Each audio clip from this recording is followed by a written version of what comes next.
And I knew when I hit the grounds in Sydney, Australia, that it was over, and that it was time for me to retire and to move away from the sport of gymnastics and see what else the world maybe had in store for me.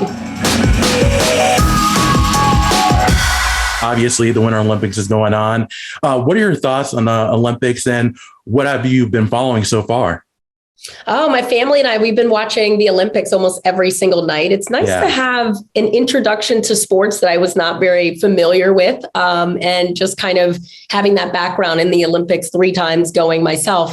I know the level of sacrifice and commitment that these athletes put into it. So I want to support them, from a world away. But also I look forward to the Paralympics as well. I always think that the Paralympics many times are forgotten. It's usually following soon thereafter the Winter Games or the Summer Games. And so I'm looking forward to watching those athletes as well. Of course. And when it comes to the Winter Olympics, as you mentioned, you don't have much experience with those sports. But after watching it, if there's one event that you could compete in, what would be that event? Oh, I feel like the only one I could possibly do is like curling. My husband gets annoyed.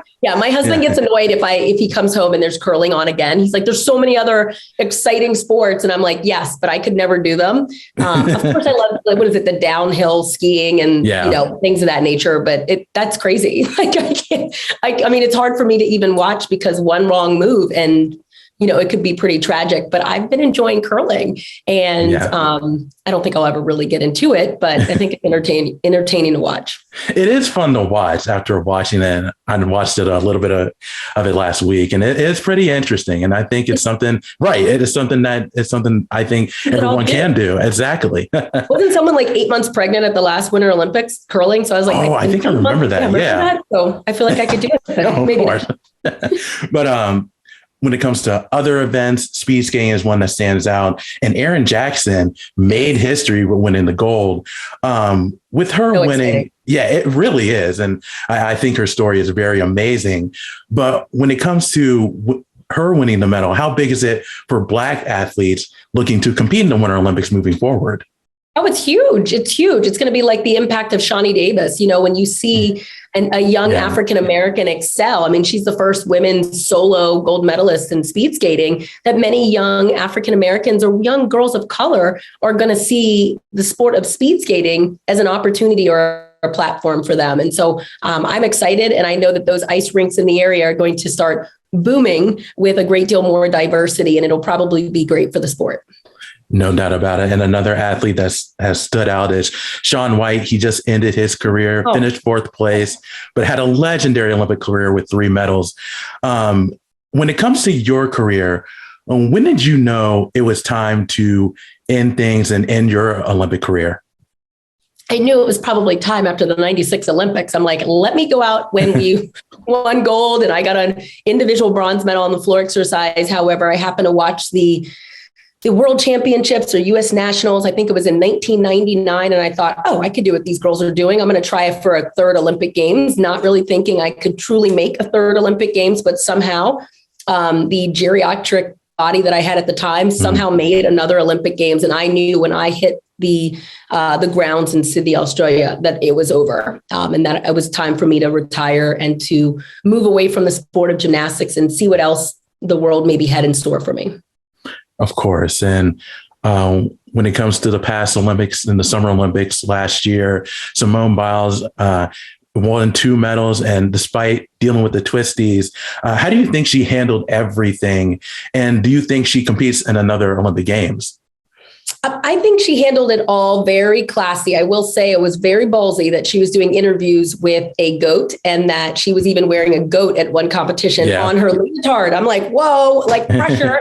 And then at the Olympic Games, there was a lot of things that happened. Many of the things occurred behind the scenes that we were not privy to. And she made the best decision for herself. And so I'm very proud of her. She was able to listen to her heart and do what was best for her, safest for her, physically as well as mentally. But what I loved is when there was the team competition, she was on the sideline cheering everyone on and giving everyone high fives and big hugs and truly being an amazing teammate, amazing cheerleader, and amazing fan for Team USA to bring home a silver medal. Can she come back? She could probably come back for a 3rd and a 4th Olympics. The level of difficulty that she's done, she could water down and still make another Olympic team. Will she do it? I don't know. I'm sure she's got a very packed schedule. She might want to move on with her life. She might want to get married. She might want to have a family. However, there's Chutsina that's out there. I think it's her 8th Olympic Games from, the area in Russia. And so maybe, Simone does come back even married and even after having a child. Who knows? Mm-hmm. And the last time we talked, it was right before your docuseries Golden was coming out. Now that's been released and everyone's got a chance to pretty much see it. What was the biggest takeaway from you when you worked on this series when it comes to being an executive producer, or is there anything you learned from the athletes that you were working with? Well, I will say I decided to do this because, having the opportunity to partner or team up with the greatest athlete out there, LeBron James and his production company, Uninterrupted Spring Hill, that's why I got involved, because I knew that they would allow an athlete's voice to take over and they would allow the athlete to show everything that needs to be shown. And in the sport of gymnastics, it is a very secret community. And I only wanted to participate in this project if they were willing to show the behind the scenes aspect that no one was privy to before. They didn't know about a selection process. They didn't know about the grueling training. They didn't know about the anxiety and the fear and the insecurities that a lot of these athletes face. And so that's why I wanted to get part of the project, because this was following the Larry Nassar scandal, which exposed the culture of the sport of gymnastics, which is quite toxic, mind you.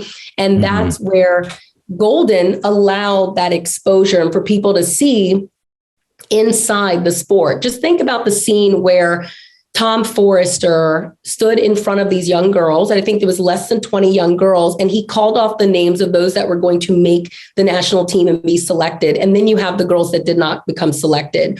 As a parent, I don't want my kid ever in that situation where they are feeling that enormous amount of pressure and anxiety and fear. And am I enough? Am I going to be accepted? Am I going to be liked?